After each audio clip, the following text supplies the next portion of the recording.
Alrighty, it's time for Platinum Wukong. And I actually quite enjoyed this game, despite all the things which are one that will happen. If you hear any background noise, it's just apartment children screaming, because they tend to run around and play during this time. Anyhow, attack damage red, attack damage queens. I believe my masters were 2190, and armor yellow, magic resistance blue, scaling. So, someone actually asked me a valid question while I was playing the game. Stonewall, I haven't seen as many Wukongs as before. What has happened to make Wukong less viable or less desired? To be honest, it's probably fatigue. Wukong play is pretty fucking basic. You gotta agree with that. His kit isn't interesting. He's pretty straightforward, and like the first 6 levels, you're kind of just doing not anything. So you just kind of just E and Q or farm to 6. It's pretty bland and boring.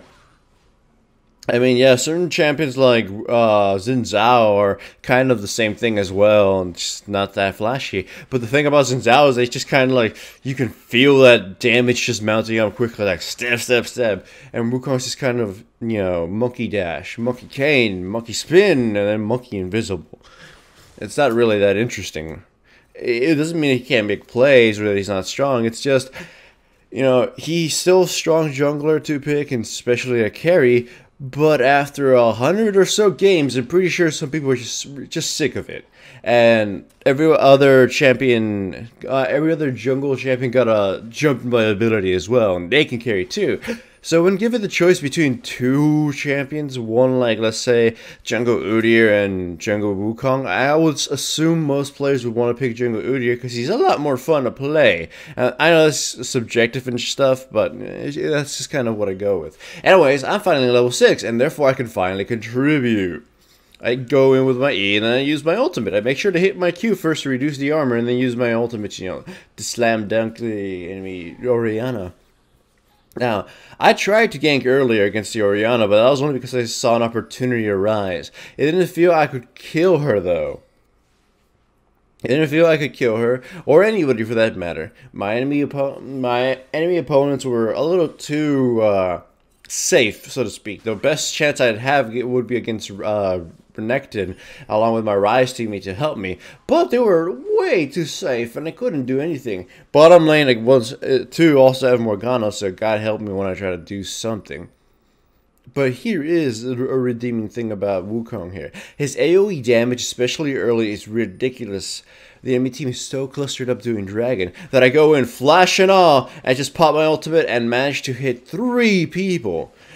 I deal so much damage along with the Lulu that I'm able to kill the Jinx. Well, she is able to kill the Jinx and the Morgana, and then I'm able to chase after the Warwick and kill him. And then chase after the Orianna and kill her too. And, you know, getting my blue buff back. So, we lost Dragon, but we got 4 kills right there. I would say it still goes in their side because they all got shared gold and experience. And only me and Lulu got the maximum amount of gold from that. And even then, you know, Sis don't give too much gold. At least in comparison to kills. So, I go off gank top lane Renekton as soon as my ultimate comes up. Well, my ultimate barely comes up actually during the gank. So, get the kill off, walk away, I almost die. That was so risky that I actually disliked myself afterwards. I'm like, Stonewall, this is not what you normally do. If you didn't get your ultimate, you'd have died embarrassingly, so shame on you. Anyways, my bottom lane lost incredibly hard. The tower got pushed.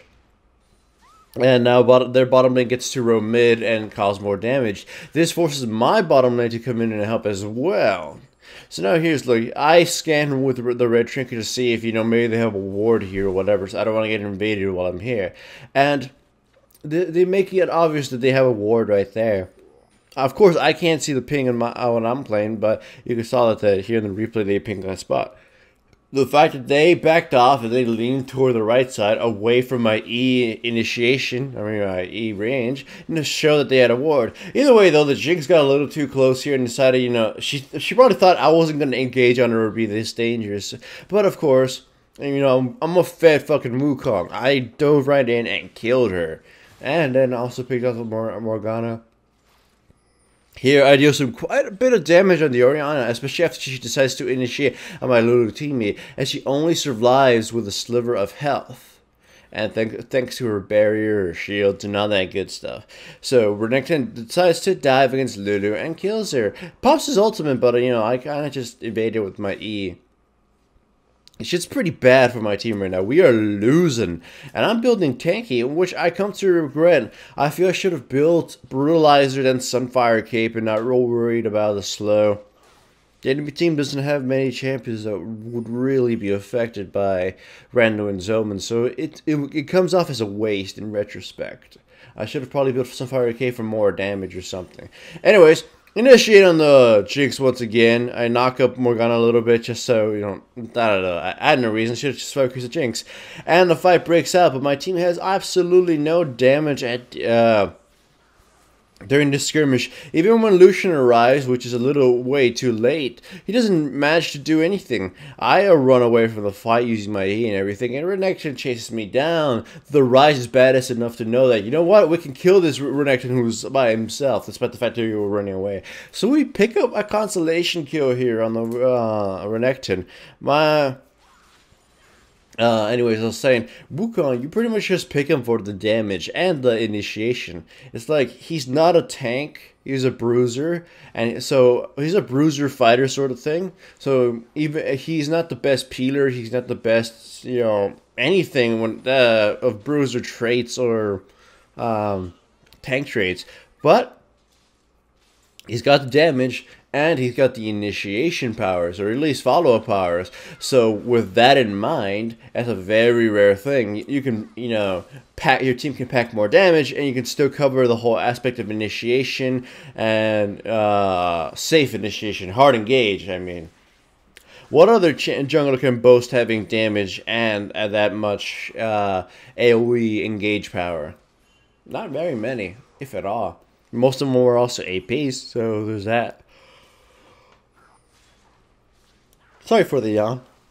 Here we get killed, we get butchered, and I come back in, and I thought, I'd kill him before he'd kill me. Turns out he gets a heal, and that just makes me really sad. My team is, fighting this uphill battle right now, and I'm just hoping we can sort of win. I don't even know how Lulu died right there. So, as I was saying, it's sort of like, well, here in the initiation, we kill Jinx, and then, we can't really kill Warwick, he's just too fucking fat. But anyways, it's just like, Wukong's not a true tank, and not a full fighter or bruiser. He's got traits of both fighter and a bruiser, and an initiation can make him be considered somewhat of a tank.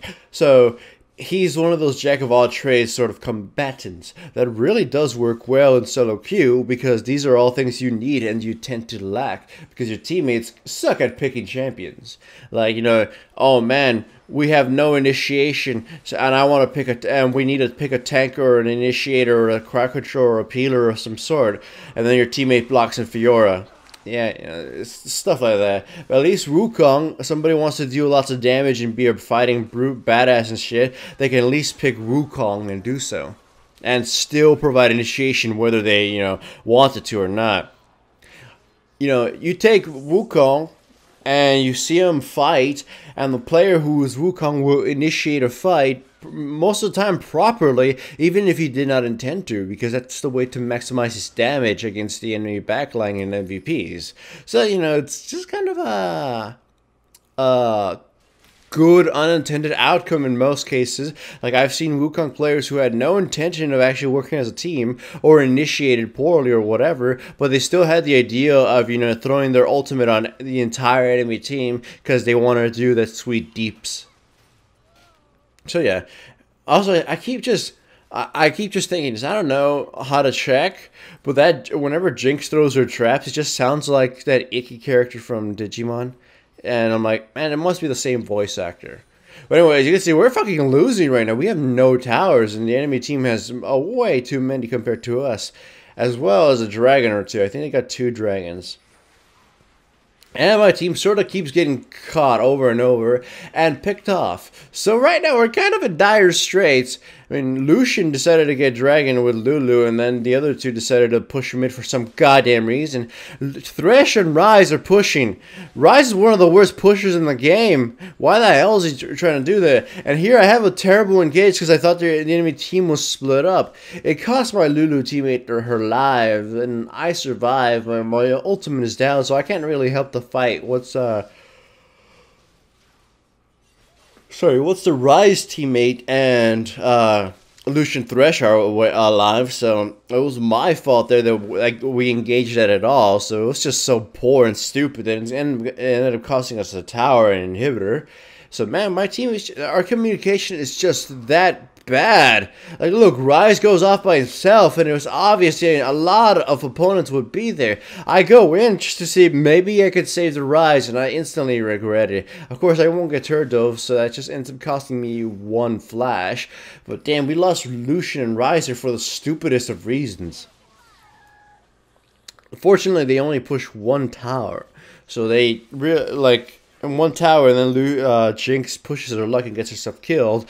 The Thresh actually keeps on to the Morgana and has enough crowd control to keep her in place so I can kill her. So this is seen as a silver lining of that whole thing. And you know, we group up, or at least I go home and buy a Sunfire Cape and then group up in order to try to take advantage of some objectives. However, the enemy team is there doing Baron, and I don't have my ultimate. I should have told my teammates, yo guys, I don't have my ultimate, this is a terrible idea, but I wanted to steal the Baron, so I just sort of went in as close as possible. But they stopped the Baron before he got low enough for me to smite steal it, and then that just resulted in my entire team getting slaughtered. I had no ultimate to win us the fight here. And that was a massive, massive mistake. And that is what causes us the game to be, you know, that costs the game. We lose as a result of that. Our communication was so poor. I didn't even help it. So I can't say, oh, my team is screwed up. I screwed up several times in this game, and it's because I couldn't take the time to at least type out, I have no ult, back away or something. I know I did ping, but I didn't type anything. No one knows what the pings mean if you don't have some context. So, holy crap. You know, I don't even know what the fuck that was. Everyone just exploded. But GG communication, or miscommunication.